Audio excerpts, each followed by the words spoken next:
Peace, beloved. Peace, beloved. Peace, beloved. It's time for another great episode of the Beach Brothers Show.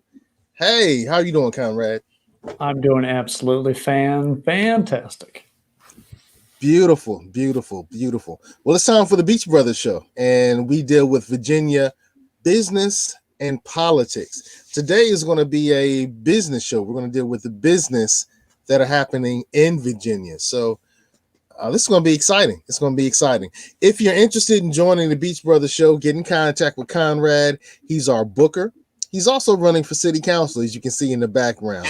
And if you're interested in highlighting your business on our forum here, there's a gentleman named Jose Cruz, and his information is in the show notes. You can contact Jose, and you can be have your business highlighted on the Beach Brothers Show. So speaking of highlights, what needs to be highlighted, Conrad? Well. Another great evening, Beach Brothers Show viewers. And I'm glad for you to be here after last night's storm. I hope you all are doing well. Of course, I'm Conrad Chesviner, an oceanfront hotel front desk guy, a former guest columnist for the Virginian Pilot, a former youth coach, and a continuing activist. That's why I'm running for City Council of Virginia Beach, my forever hometown. Just last night, I earned the respected recommendation from the Virginia Beach Democratic Committee on the Rose Hall race, and I aim to solidify their suggestion and use my voice to aid the rest of the candidate recommendations as well. Now, aside from the candidates, the Beach Brothers Show will also feature good business and activist guests. Tonight, we have on Josh Banks. He's also from the Virginia Beach area, a 2007 graduate of Tallwood High School. This lion went to Tidewater Community College and studied radiology. By trade, he is a radiologic technologist on the peninsula. He's a director for a line of fitness apparel, Flex-4-Fitness. He's a producer at Real Rap Podcast. He is also a leader at Flex-4-Change, an organization driven to making legitimate changes in the 757 community through creative and engaging community events designed to teach, inspire, and encourage the youth and promote charity organizations that support the 757 and abroad. These are all fantastic ideals in our mind. So, Josh, the Beach Brothers want to hear a little bit more about yourself and what are your immediate goals for 2020? Well, first off, I just want to thank you all for having me on the show. That was an amazing introduction, probably the best introduction I've ever received. So just personal goals for 2020, being that our original goals before COVID, we were supposed to be having and getting ready for our 7th annual Kids Bash, but due to just the recent happenings with COVID and just the limitations on that, we actually had to cancel a few of our events. So right now, my main focus is on the project that we're working on called The Voices of Virginia, a panel that we're putting together to really impact change here locally. Well, The Voices of Virginia, this series, it sort of sounds interesting. I want to know, what is it? Who is on it? And what would you like to see come out of it in the foreseeable future? Yes. So to best answer what is the Voices of Virginia, so pretty much it's a multi-ethnic panel. The idea of it was to bring people from all walks of life, different perspectives together, because we find ourselves in most cases seeing different people that have different perspectives, having a hard time coming to a point of solution or agreeing. So we wanted to try to demonstrate ways to have productive conversation and working to a common goal. So some of the people that we have on the panel, we have the likes of Dr. Fairfax. She's a professor at NSU. We have Alvin Lapatan. He's a gym owner. We have Sujit Sumadre. He's an engineer. Just all different walks of life, but also most importantly, people that represent their community well and have been active in the community. So they're well respected, and we're hoping for them to bring their communities into the conversation so that we can have a conversation that doesn't limit and is open and led with understanding. Excellent, man. It sounds interesting. So COVID kind of led your business model to shift a little bit? Slightly. Just naturally, as a nonprofit, we've always tried to find whatever the need was in our community. So we work, whether it's, like I said, with our kids bash, we work with the kids. We have worked with autism, the homeless, and things of that nature. So just with the recent happenings, it made sense to try to do something different from just the commonality of the protesting and the rioting, and just doing something in a different way to bring about a different form of change. Interesting. And I like the fact that you had a business pivot. The Beach Brothers Show is both a business and politics. We're going to talk a little more about the politics. I want to highlight one of our sponsors. So Beach Brothers Show is sponsored by Tally and Twine. So Tally and Twine has luxurious watches that are built here in the Hampton Roads area. Josh, if you don't have a Tally and Twine watch, you probably need to go ahead and invest in one. I'll tell you, they're beautiful. They have men's watches, women's watches. They have watches that are ambiguous. Here's some of the men's watches. Beautiful. Here's some of the women's watches. They're kind of nice and sexy. Yeah. This is the watch that I have. My wife bought this for me for my birthday, and that's when I fell in love with tallyandtwine.com. So we want to thank tallyandtwine.com for sponsoring the Beach Brothers Show and all the great things they're doing with employing people here in the Hampton Roads area. So one of the things politically that you talked about appears to be breaking through the stigma of talking about race. A lot of people have challenges when we start talking about racial topics and racial equity and equity in general. So, you have every politician under the sun that says we need to have discussions, but they don't seem to have those discussions. Right. But you are. All right. Is this something that's sustainable? Is this something that can continue? And how is it that you're able to have discussions that our supposed leaders, our politicians, are having difficulty having? That's a really good question. I think I said this quote earlier, and I think we've become so used to, as a people, waiting for the government to govern us, and I think it has to start with us first. Because we can change laws and legislature and things of that nature, but if those laws change and some people are just as racist or just as evil or just as mean, it's really not going to shed light on the true problem at the core of it all. So I think it starts with us, but ultimately it has to get to those that are in office, because they essentially set it up to where the decisions are byproducts of the things that we see today with systemic racism, police brutality, and having these things in place to allow this behavior to continue on. So with the conversation, I definitely want to start in the community, but I don't want to stop there. I want to go and sit down with those that are in office and let these ideologies get through to them, and we all get on the same page to have a level of unity and solidarity as we move forward. Is that easy to do as a business? As a business, you really don't want to upset anybody. You want everyone to feel comfortable enough to spend their money with you. Is taking such a forward-facing and progressive approach going to hurt your business? I don't see it that way. Some people do, and it's just like the chances you take when you want to be on the front lines of making a difference. And I think that's just always where I've been. Sometimes, especially leading into this, it's a very touchy subject. Also, some of our panelists, they're a little weary, some of them at first, but I think for me, honestly, if I can leave here knowing that I've made an impact to shift the narrative of racism or a better understanding in our community, and I think in the wake of George Floyd, I think a lot more people than before are definitely waking up and realizing that this is something that's not fictional. This is something that is definitely happening. And a lot of times in these situations, you'll see the outrage, but then it goes away. The conversation stops. And ultimately, one side has one way they see it, and the other side has another way they see it. And no one ever finds a commonality in all of that. So we want to try to bridge the gap, and we want to continue that conversation and work through these hard topics that we find are very hard to work through on both sides. It should be understanding on both sides. All right. Interesting that you look at it from both sides. All right. Interesting. Brother Conrad. Well, I think we sort of relatively lucked out here in Virginia Beach. The tropical storm from last night went west and spared us a lot of flooding. Of course, some power went out, but it's the flooding that was always a big deal. I still appreciate how my Jetta got through one of the recent thunderstorms and flooded the beach. You all can get a car like that at Southern Volkswagen in Chesapeake. It's on 1248 South Military Highway. Make sure to speak with Cynthia Rawlings and Charlie Roy so you can get a solid car for Hampton Roads driving. Then you can resolve yourself to our traffic.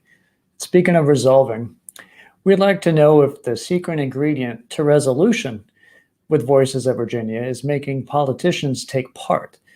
They designed the system, after all. Should they participate?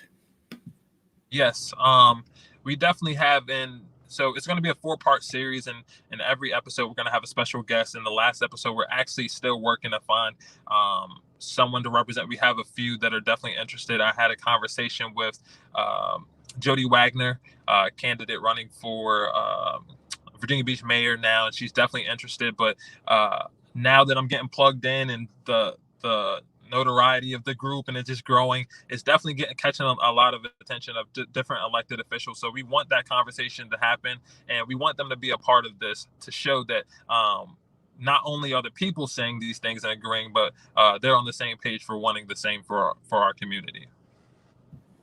Shout out to Jody Wagner. She was also recommended by the Virginia Beach Democratic Committee last night, so good to see her around and taking part in this as well. Now, race was never going to be a simple thing. It crosses so many different topics, too. The police being a greatly significant topic of that. How would you like this series to bring the police up, and what part should not be left out? For me, especially with police reform and brutality and just relationships with the police and the community, I don't want to leave any stone unturned. That's probably one of the biggest topics we plan to tackle in one of the episodes that we release in our series. We definitely want to hold the level of accountability on our police officers, being that they are sworn to protect us, whether it's psych evaluations after any conflicts of when they have to release their gun, or just more extensive training, or more community relations where they police the areas in which they live, so you can have more of a relationship with those that live around. So it's a lot of different topics we want to delve into, and a lot of different areas in which we can improve.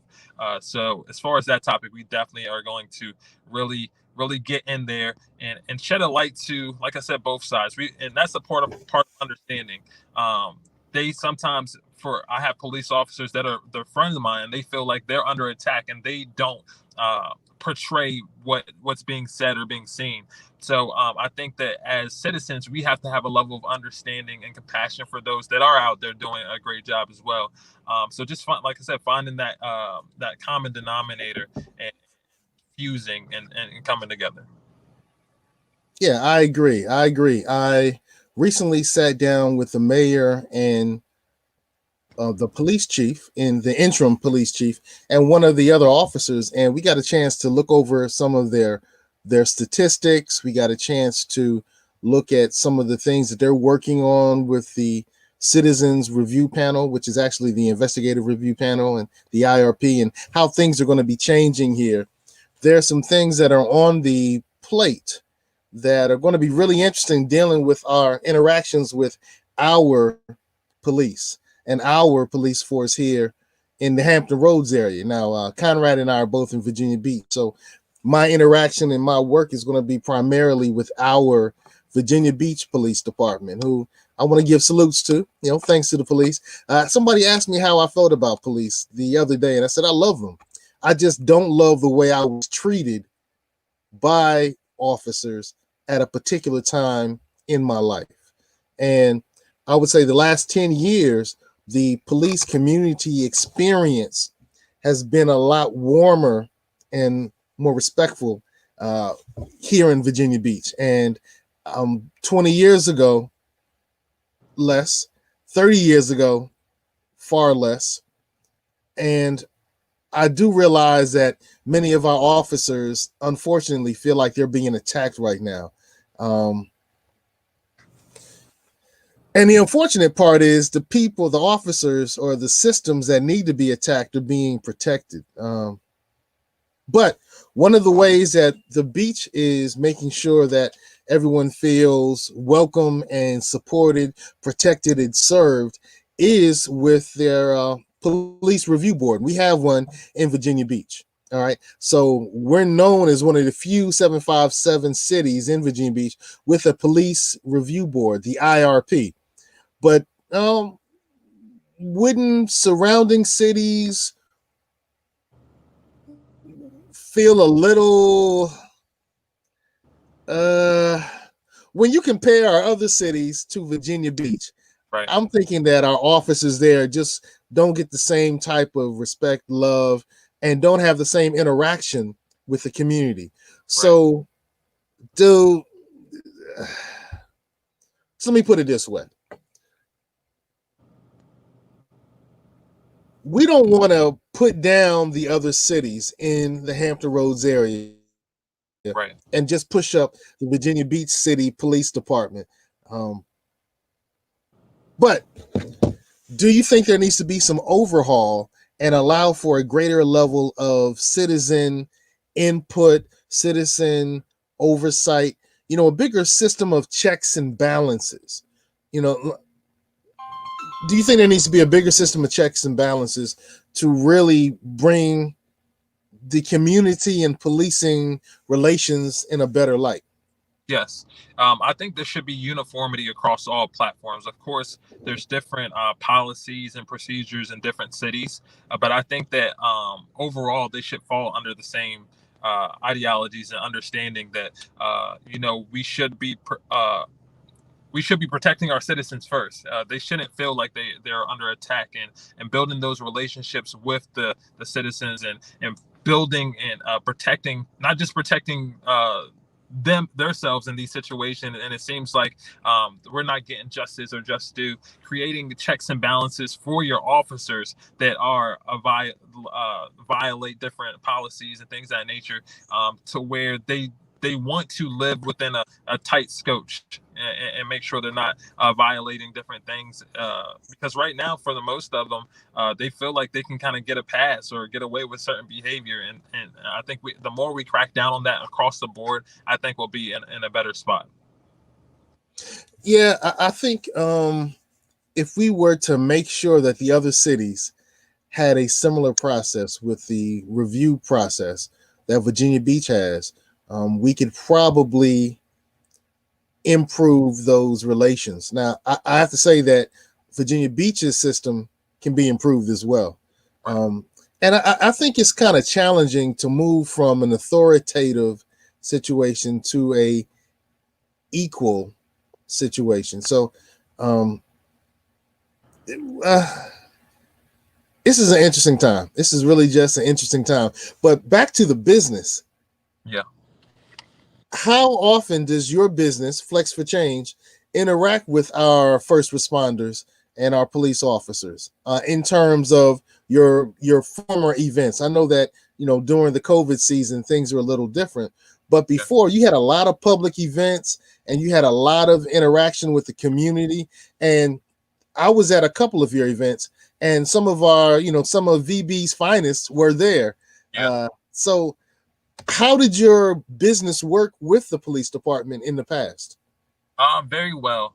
Being that we conduct our Kids Bash every year, we've become the nation's largest kids fitness event for the past 3 years. So we have a ton of kids there. So at all times, we're going to make sure that they're protected, and we have the proper surveillance and coverage so that when people come, they know that it's a safe place. So we've worked with our first responders, particularly our police officers in Virginia Beach, for the past few years doing all of our events. And it's always a really good relationship. They always do a great job. They're super helpful when it comes to our events as well. So nothing but good reports and positive vibes for sure from our police officers, especially when it comes to our events. All right, good stuff. I love the term positive vibes. Yeah. I threw that in there for you.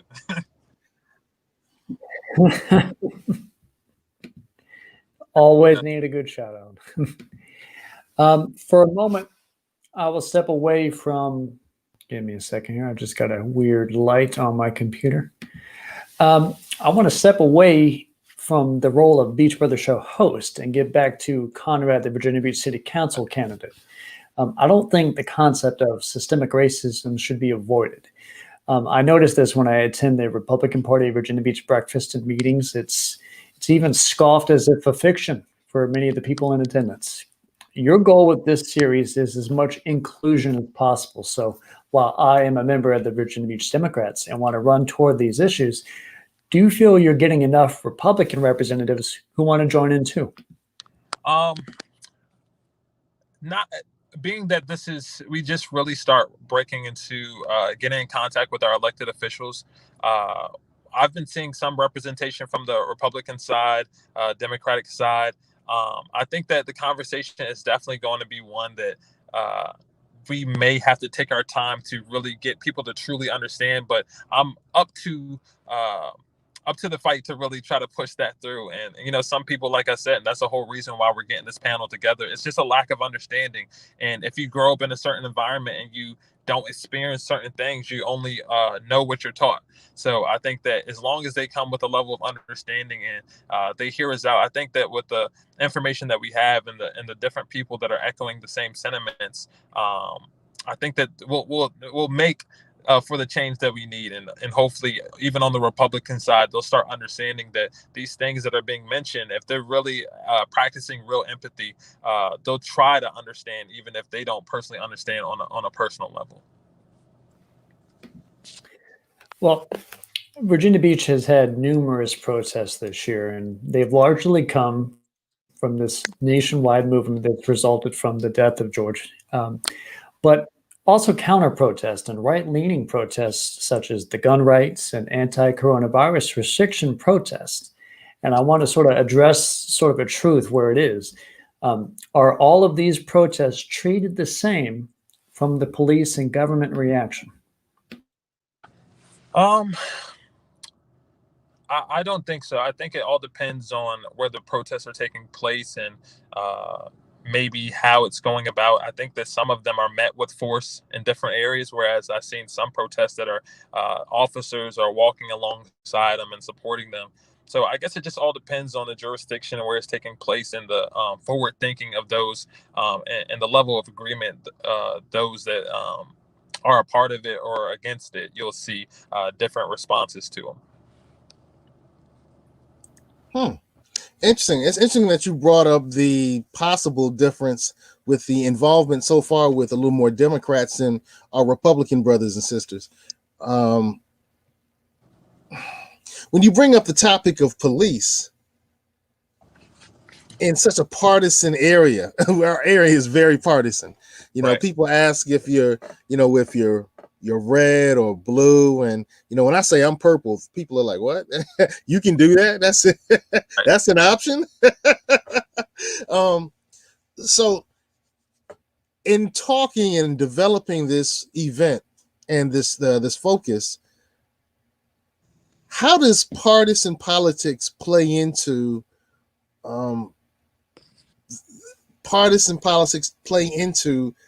this thing that you're creating, this conversation that you're creating?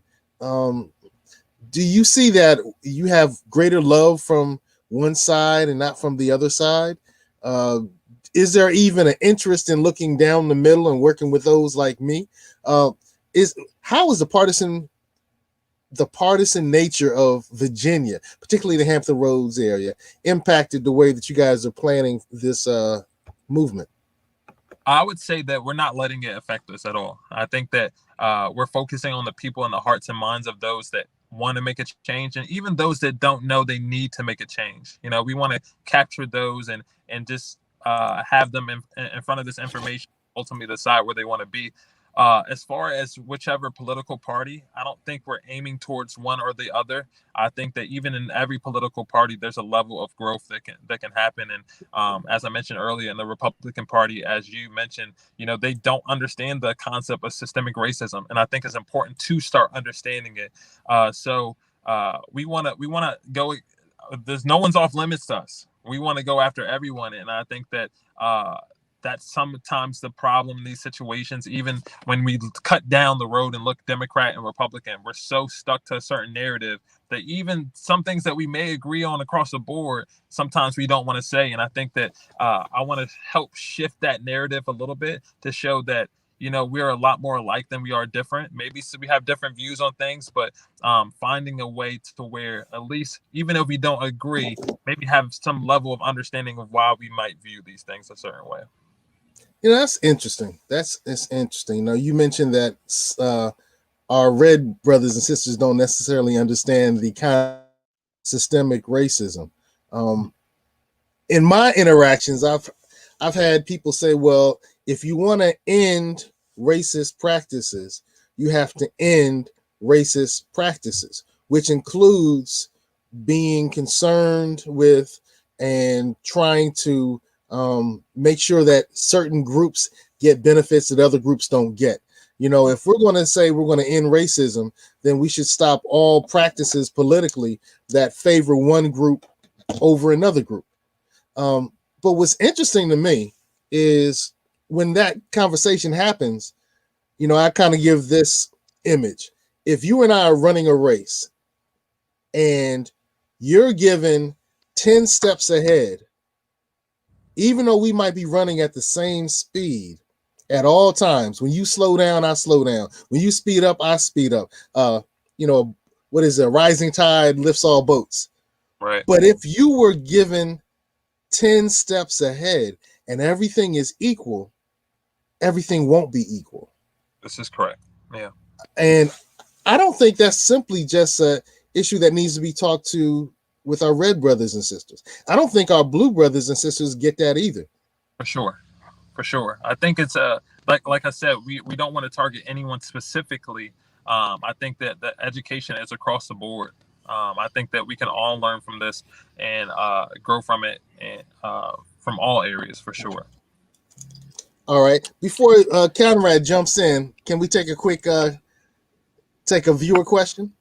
All right. Kalinja Alvarez says, right, a level of understanding and respect despite where you come from or what you do or don't understand. So it looks like Kalindra is really in support of the strategies that you're discussing as you're moving with this discussion.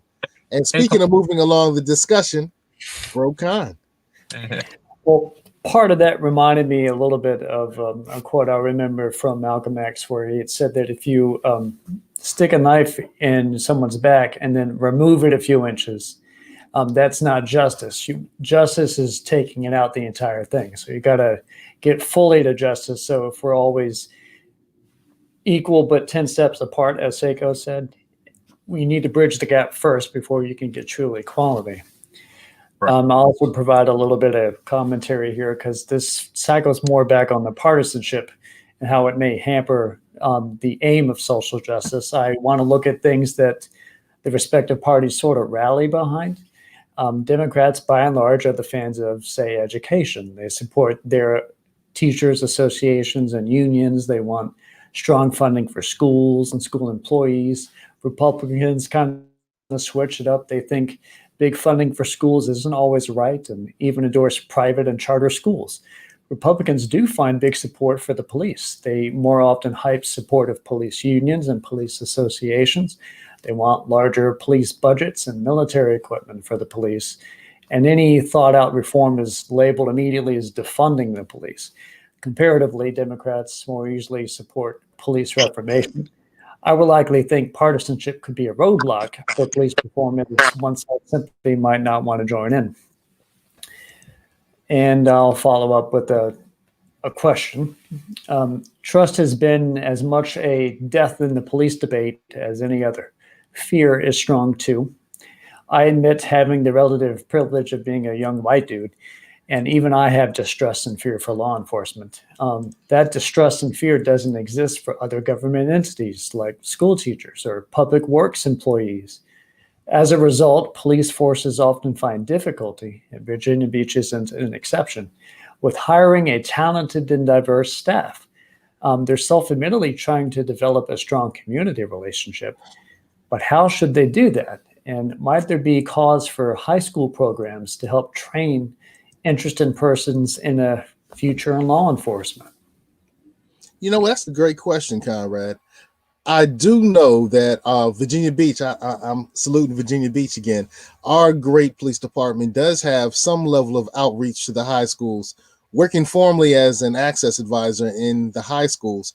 I know that the SROs, the student resource officers, have often tried to fill the spaces in some of the programs that the Virginia Beach school, the police department have to help prepare some of our young Virginians to move towards careers into law enforcement later on. Um, could more be done? I would say yes. I would say yes.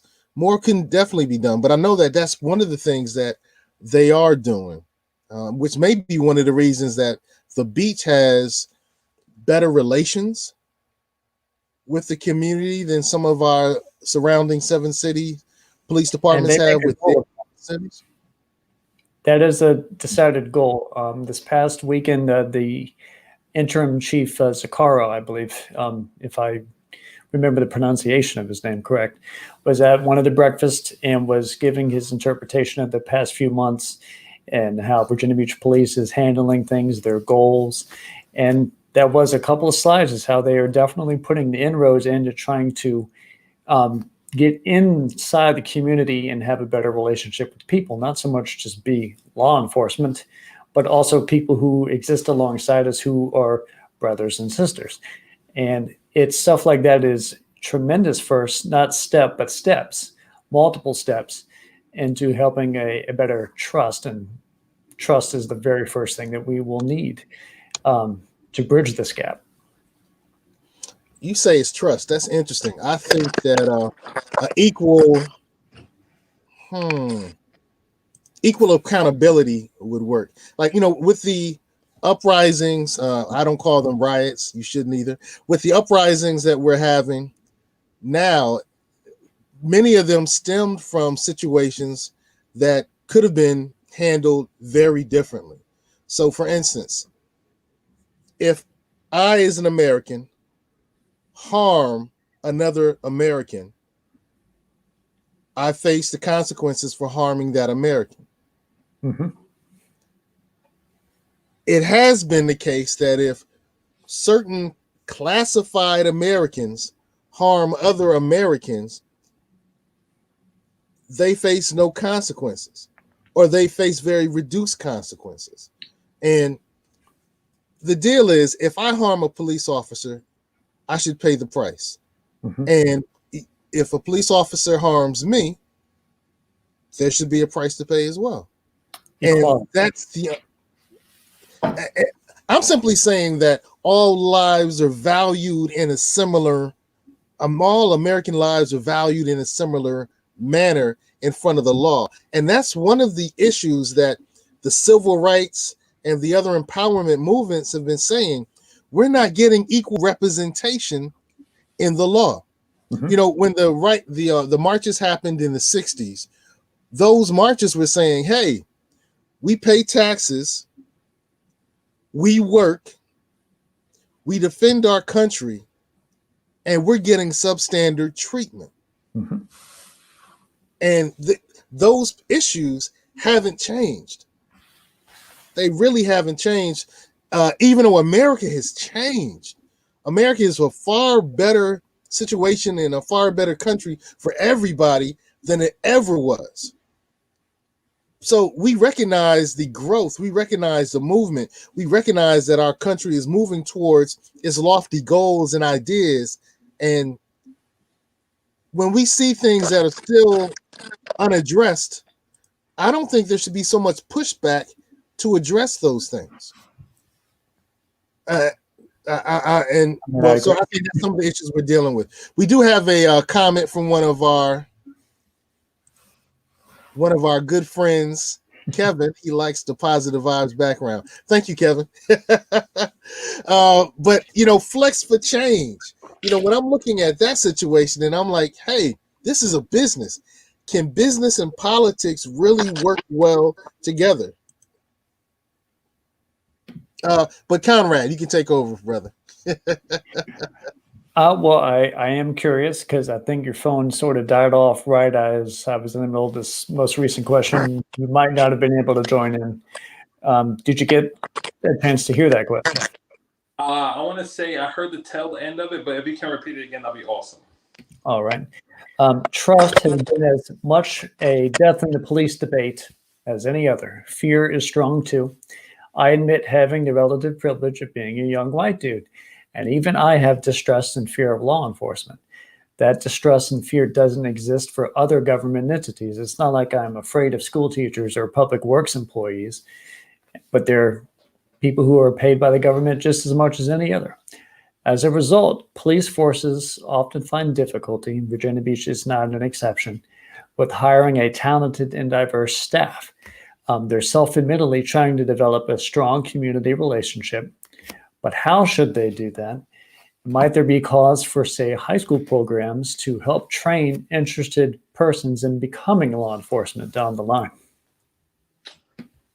I think that was a great question. I think police officers have a bad stigma sometimes that come with them. So, as kids growing up, I don't think it's a popular thing, being that, just with the things that we saw with George Floyd and just a negative representation of officers, if we can change the portrayal of how officers are seen, also in the inner city, the relationships that in the inner city that people of color have with officers, I think if they don't have the best rapport. So if they don't have the best rapport with them, they're probably less likely to want to become one. So if we could restore that relationship between the officers in the community, and maybe, like you said, having these different classes or having the in services or ride with the police to let people see what they see and have better understanding, I think will be definitely the heading in the right direction to get a more diverse field for sure.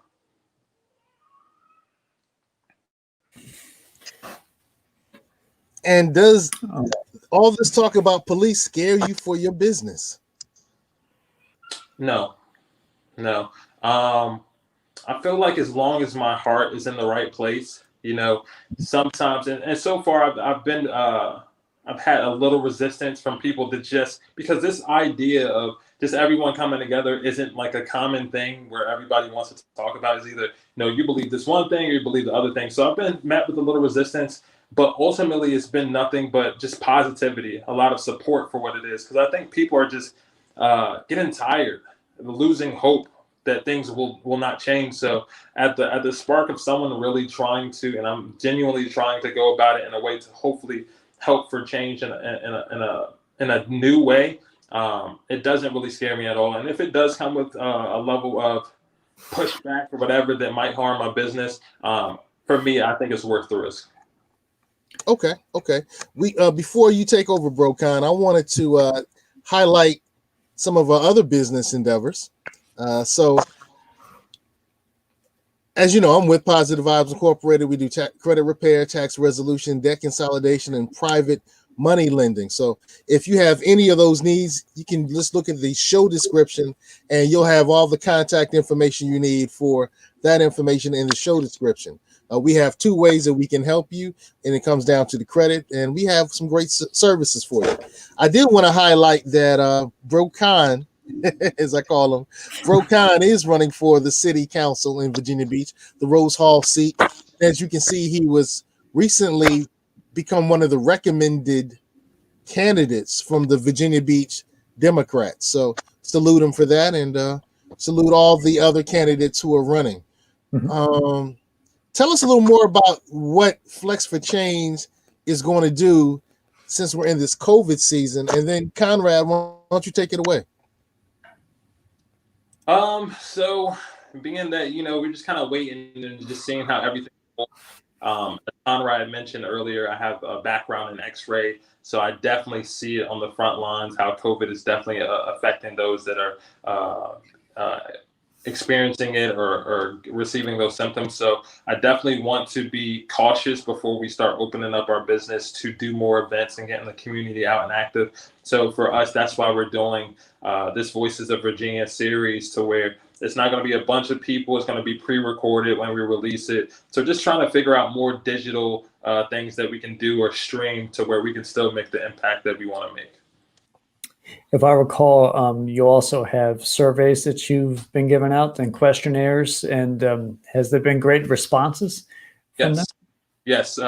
We've received over 2,000 surveys from all locals, different ethnicities. So we've received a lot of feedback from it, and it's definitely helping the panel as before they go forward to really understand the people and kind of what we want as we move forward strategically. And as these are panels that are going to be able to be watched and socially distanced watched, so we'll be seeing it online as well. What would be a great way to sort of hype that? Or perhaps the Beach Brothers show could share a live stream. Definitely. I'm open for whatever platform that's willing to share it. Ultimately, we have our Facebook group called The Voices of Virginia that people can follow. I think we have up to a little bit over 6,000 followers there. They can also follow our personal business page. That's Flex-4-Change. But we plan to release the first installment on August 29th. That'll be the first episode. And from then on, every Saturday following that, leading into September 19th, we'll have a episode highlighting just a different topic. So whenever we release on our business page, feel free, anybody that wants to share and just spread this message of positivity for sure. Glad to hear that. And I'm also greatly appreciative that you've been able to join us tonight. We definitely want to hear and watch and learn as much possible about these upcoming series. So thank you for coming on tonight just to talk about it so we can join in and help this discussion going forward. Thank you so much for having me. It's an honor. Before we I greatly appreciate it for sure. I'll jump in there, Steve. Before we go off, man, spell out those websites again. So Okay. on Facebook, where would I look? So on Facebook, you can look for our specific Facebook group for the Voices of Virginia, where we want all the feedback at. That's the Voices of Virginia. Did you want me to spell out the Voices of Virginia, or just let me know. The Voices of Virginia. It's not spelled any way in particular. That's correct. The Voices of Virginia, just like that, perfect. And then also on our business page, Flex, and then the number 4-Change. So you can find it there. That's actually where we're going to be streaming the release of the episodes, and then the Voices of Virginia will be the location where we'll share it on there, but also be looking more so for feedback. Yes, and Flex-4-Change.com. That's our website. Correct. Yes, sir.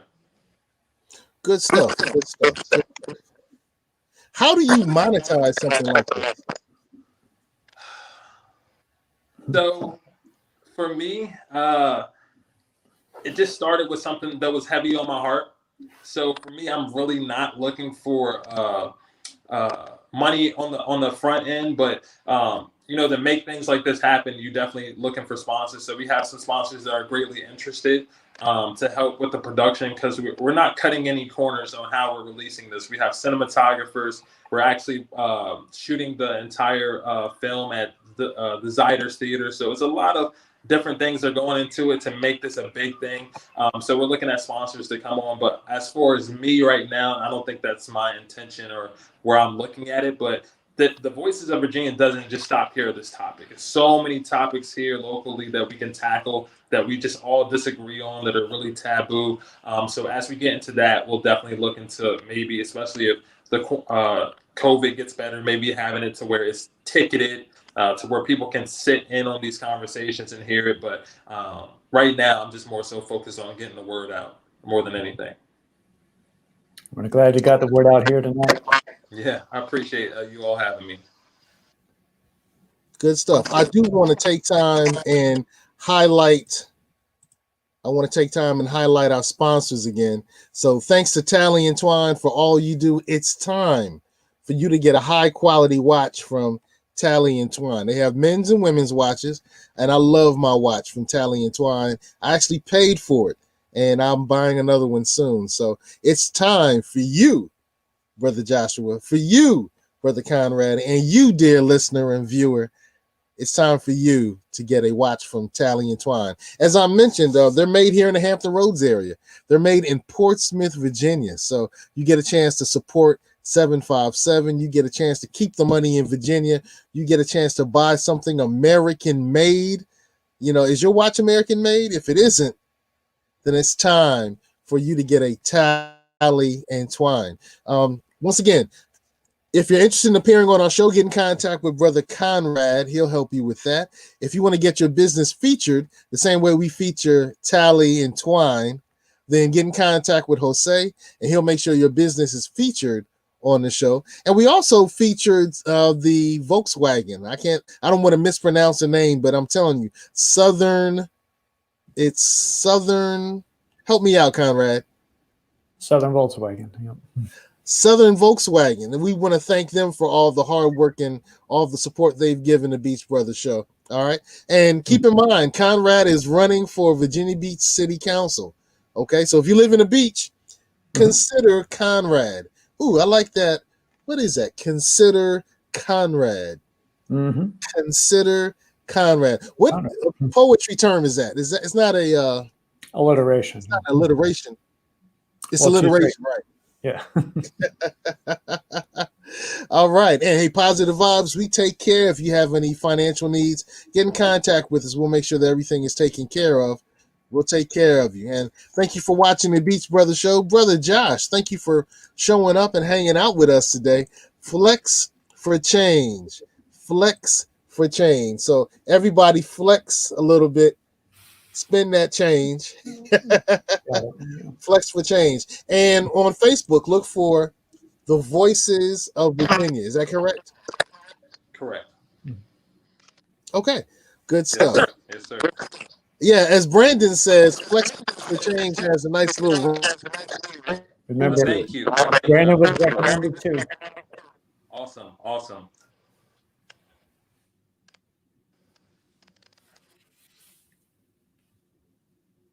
I wonder if Seiko just completely dropped off.